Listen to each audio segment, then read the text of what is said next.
Welcome to the Slop Temple. We pray this video helps. In this video, I will explain how to file income tax returns step by step. First, it's crucial to gather all necessary documents. This includes income statements like your W-2 from employers or various 1099 forms for other income sources. Don't forget to collect records for potential deductions and credits, such as mortgage interest statements, student loan interest forms, or receipts for charitable contributions. Having these prepared saves significant time and reduces errors, making the entire process smoother for you. Next, you'll need to choose how you want to file your taxes. You can opt for electronic filing, which is often faster and more accurate, or submit a traditional paper return by mail.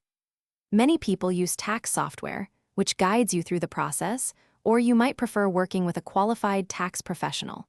Whichever method you choose, carefully input all your financial information, ensuring every number is correct to avoid any discrepancies. Before submitting, take a critical step back and review your entire tax return with a fine-tooth comb. Look for any potential errors in income reporting, deductions, or credits. It's vital to double-check all calculations and ensure your personal information, including bank account details for direct deposit refunds, is absolutely correct.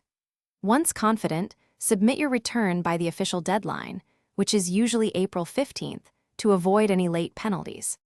After successfully filing your return, your work isn't quite done. It's highly recommended to keep copies of your filed return and all supporting documents, like W-2 forms and receipts, for at least 3 years.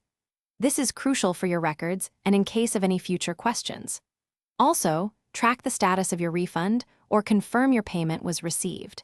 If the tax authority has any inquiries, be ready to respond promptly with your organized records. Thanks for watching. Consider subscribing if we helped you.